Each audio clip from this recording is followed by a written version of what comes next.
중국 우시시의 주택가에서 한 주민이 수상한 사람들이 집안을 들락거린다며 경찰에 신고했습니다.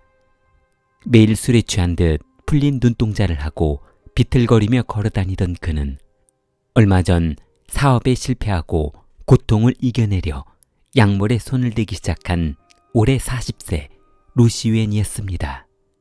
신고를 받고 출동한 경찰은 그의 집안 곳곳을 뒤져 찬장 속에 숨겨두었던 약물 10mg을 발견했습니다. 그리고 그의 손에 수갑을 채웠습니다. 중국 형법에서는 약물 10g 이상 소지 시 신분을 불문하고 형사처벌된다는 내용을 고지하며 그를 구치소로 보내 15일간 구금하게 했습니다.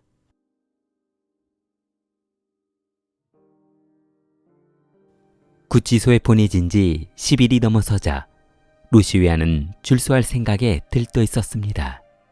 그러나 그에게 예상치 못한 일이 벌어지고 말았습니다. 아니 15일 있다 나간다면서요. 처음에 말씀하신 거하고 너무 다른 거 아니에요? 나도 검찰에서 그냥 넘어갈 줄 알았는데 이 소재하고 있는 무게를 초과했다고 해서 뭐 어쩔 수 없게 됐네. 그럼 저는 어떻게 되는데요? 아마 이 3년에서 5년형은 때릴 것 같아. 이 소재하고 있던 약물 무게에 따라서 구속 기간이 바뀌니까 말이야. 루시웨아는 다시 구치소로 들어가지 않으려 발버둥 쳤습니다. 잠깐만요. 놔봐요. 그때 루시웨안이 구치소 안으로 끌고 들어가던 경찰을 멈춰 세우며 좀 놔보라고요.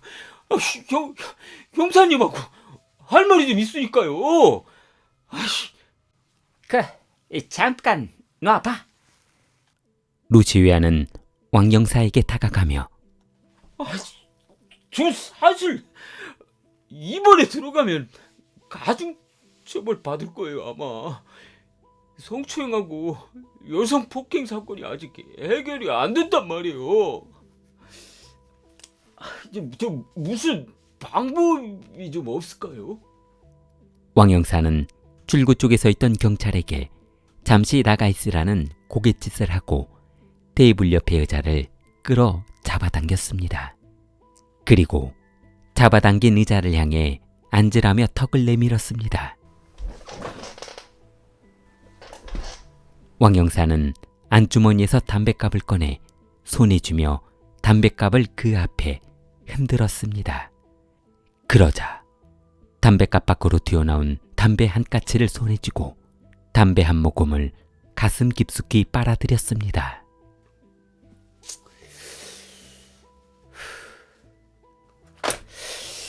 너 혹시 뭐 제보할 거라도 있어? 예를 들면 뭐 약물을 제공했던 놈이라든지 사건과 관련된 뭐 그런 놈들 말이야. 그러면 감형이 돼서 6개월 정도만 살다 나올 수도 있거든. 루시웨아는 흥분한 말투로 네? 그게 정말이십니까? 루시웨안의 의자가 뒤로 밀리며 연신 굽신거리는 그를 향해 삐딱하게 앉아 테이블 위에 올려놓은 왼손 검지손가락을 딱딱거렸습니다. 왕영사는 입에 불고 있던 담배를 종이컵에 비벼 넣으며 그런데 만약에 아무 상관도 없는 사건을 만들어서 나불거리면 허위 제보로 형이 더 늘어나는 수가 있어. 잘 생각하고 말해. 그런데 확실히 감형되는 거 맞죠? 그런데 이 자식이 속고만 살았네. 뭐 녹음기라도 갖다 줘?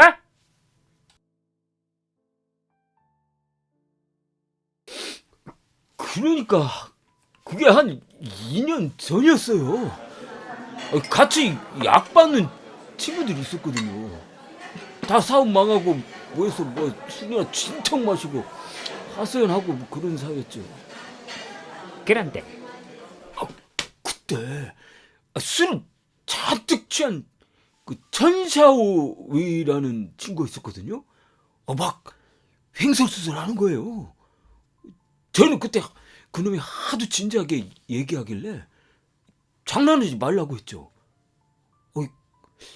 그런데 듣다 보니까 너무 자세하게 말하는 거예요.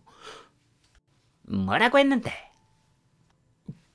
그러니까 말이죠. 그때 루시아는 친구들과 술 마시던 그때 상황을 떠올리며 나 그때 정말 미치는 줄 알았어. 나는 마오하고 결혼하려고 개고생해서 준비를 다 해놨단 말이야. 그런데 부모님이 결혼을 반대하는데 나보고 어쩌라는 건지. 아이씨, 그럼 헤어져 보면 될 거 아니야. 그런 거 가지고 고민하고 그래. 너는 그렇게 쉽게 말할 수 있지. 이 장가도 못 간 이 뽕쟁이 놈아. 그런데 한 번 정들면 그게 그렇게 쉽게 헤어지지가 않는단 말이야. 이 뽕쟁이 놈아. 아이씨, 이거 정말 말끝마다 뽕이네. 뽕. 우리 부모님들이 얼마나 보수적인지. 마오가 여기 현지인이 아니고 외지인이라는 이유로 결혼을 반대하는 것을 이해할 수가 없었어. 그러면 그냥 결혼을 해보든가. 못해. 못해? 왜 못해? 뭘 못하는데? 내가 죽여버렸거든. 그래, 결혼한다고 죽이고 안 한다고 죽이고 다 죽여버려라. 아이고 참나 죄. 그래. 그날 저녁에 끌고 가서 죽여버리고 담요로 덮어서 우물에 던져버렸지. 아이씨, 진짜 죽였다고? 부모님은 어디서 온지도 모르는 생수병 나르는 여자아이를 며느리로 받아들일 수 없다고 했지. 난 마오한테 사정했지. 헤어지자고. 그랬더니 못 헤어지겠대. 본인은 죽으면 죽었지 못 헤어진다고. 그래서 죽여버렸지.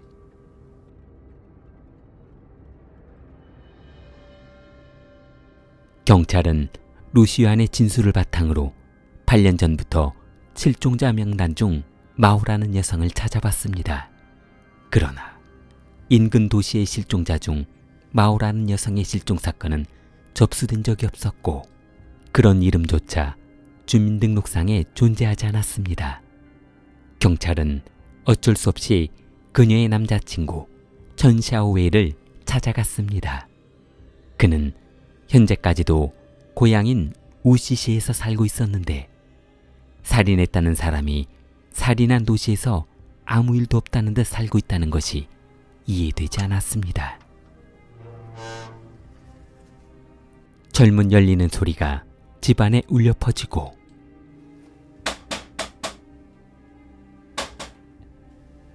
실례합니다.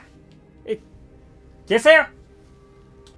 왕 형사가 삐걱거리는 철문을 열고 들어가자 6살쯤 되어 보이는 어린 남자아이가 달려와 고개를 갸우뚱하며 빤히 바라보았습니다. 아빠 있어? 왕영사는 말은 아이에게 하고 있었지만 시선은 집안을 둘러보느라 몸을 젖히고 집안 곳곳을 둘러보고 있었습니다. 그때 조금 나이가 들어 보이는 남성이 왕영사 쪽으로 다가오며 무슨 일로 오셨나요? 전샤오 씨신가요? 네? 저는 집주인인데요. 무슨 일 때문에 오셨는지? 그럼 혹시 8년 전에 천 씨라는 남성하고 마오 씨라는 여성이 이 집에 산 적이 있었나요? 남성은 한 손으로 턱수염을 만지작거리더니 볼펜으로 종이 위에 마이꿰이첸이라는 이름을 적어 왕영사에게 건네주었습니다. 아마 그 신부 이름일 겁니다. 8년 전이죠. 그 당시에 저도 처음 보는 성씨라서 기억이 남습니다. 그리고 얼마 살지 않다가 집안의 물건도 모두 놔두고 떠났어요. 떠나요? 어디로요? 아이 그거야 나도 모르죠. 집안에 물건 모두 놔두고 떠날 정도로 아주 급한 일이 있었나 보죠 뭐. 경찰은 집주인이 건네준 마오라는 여성의 성이 조사했던 성씨 마오가 아닌 전혀 다른 마오성이라는 것을 알게 되어 처음부터 다시 조사하기로 했습니다. 컴퓨터에 집주인이 알려준 마오씨를 입력하자 전국에 10명의 여성 신원이 나타났습니다. 신원이 확인된 여성을 제외한 나머지 한 여성 마오계의 집으로 가보기로 했습니다.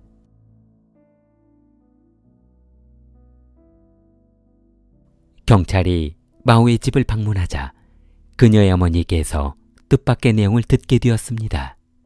엄마? 나 결혼할 남자가 조그만 가게를 하려고 하는데 돈이 좀 필요해서. 돈 이야기할 거면 전화 끊자. 아주 돈 찐질머리가 난다. 2003년부터 우시시에서 생수통을 나르며 어렵게 돈을 벌고 있던 마오는 2004년 10월 남자친구를 위해 자존심을 구겨가며 부모에게 하고 싶지 않았던 돈 부탁을 하고 말았습니다. 그러나 그녀는 부모님으로부터 돈 부탁을 할 거면 연락을 하지 말고 지내자는 말을 듣고 너무 큰 충격을 받았습니다. 그 이후로도 어머니는 딸에게 전화하지 않았고 마오도 어머니에게 전화 한 통을 하지 않았습니다. 그렇게 갈라진 모녀의 관계는 8년이 넘도록 전화 한 통 하지 않고 살았던 것이었습니다. 그러던 어느 날 그녀의 부모는 갑자기 딸이 생각이 나 딸이 일했다는 공장이며 우시시 시내 일대를 찾아다녔으나 딸의 행방은 어느 곳에서도 찾을 수 없었습니다. 그때 연락도 없고 행방도 알 수 없는 언니가 걱정이 되었던 마오의 여동생은 엄마, 그 언니 남자친구 이름하고 주소 있지? 줘봐. 내가 가서 한번 만나보고 올게.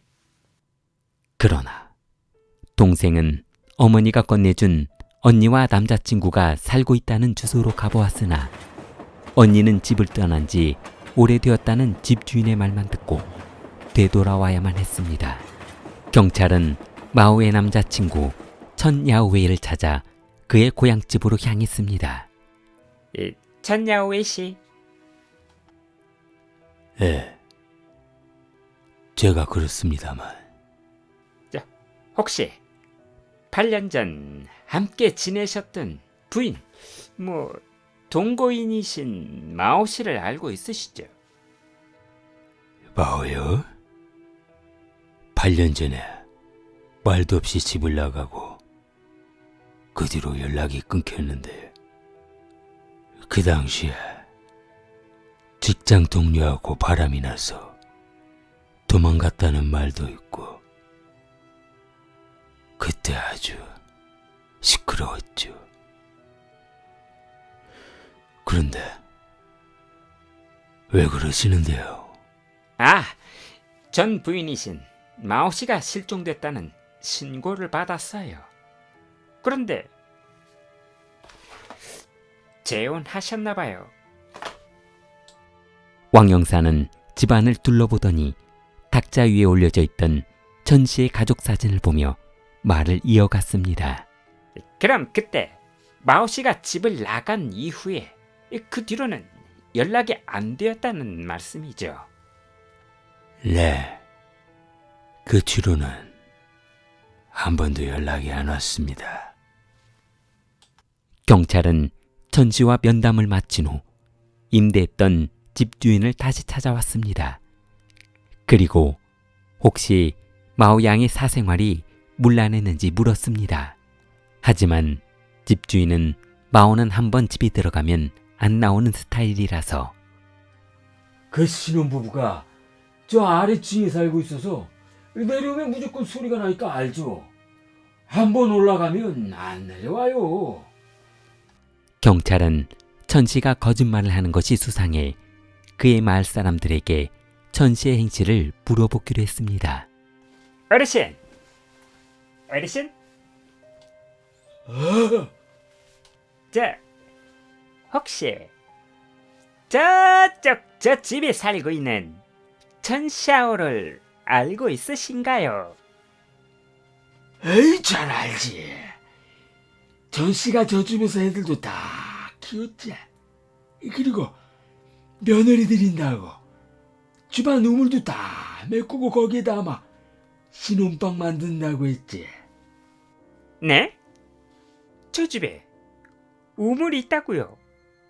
저번에 갔을 때는 그런 거 없던데요. 하하하, 아이 그게 말이지. 그게 언제였더라.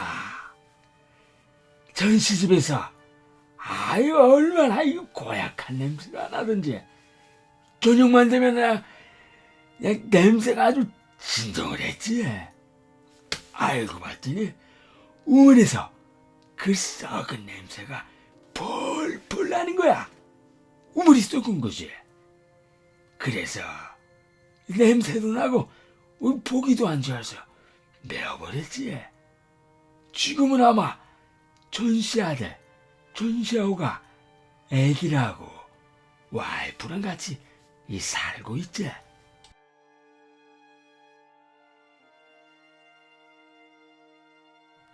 (2013년 4월 4일) 경찰은 전샤오를 소환해 조사실에서 마오양에 대해 물었습니다. 그러자 모든 것을 포기한 듯한 표정을 하며 저도 그러고 싶진 않았습니다. 내가 저 때문에 얼마나 고생을 했는지 모르고 헤어지자고 해서 저도 모르게 그만. 그래서 시신은 어떻게 한 겁니까? 전샤오는 안방 한가운데를 손가락으로 가리키며 저기 우물. 경찰은 방 한가운데를 해머로 내리쳐 부수기 시작했습니다. 그러자 방 한가운데 깊이 2m가 넘는 커다란 우물이 발견되었고 우물이 드러나자 고약한 낙취는 집안에 퍼졌습니다. 경찰은 우물 속 비닐봉지 속에 담긴 시신을 꺼내 풀어보았는데 시신은 형체를 알아볼 수 없을 정도로 훼손되어 있었습니다. 8년 동안 우물 속에 담겨져 있었던 것이었습니다. 좋아요와 구독은 무료입니다. 킬리였습니다.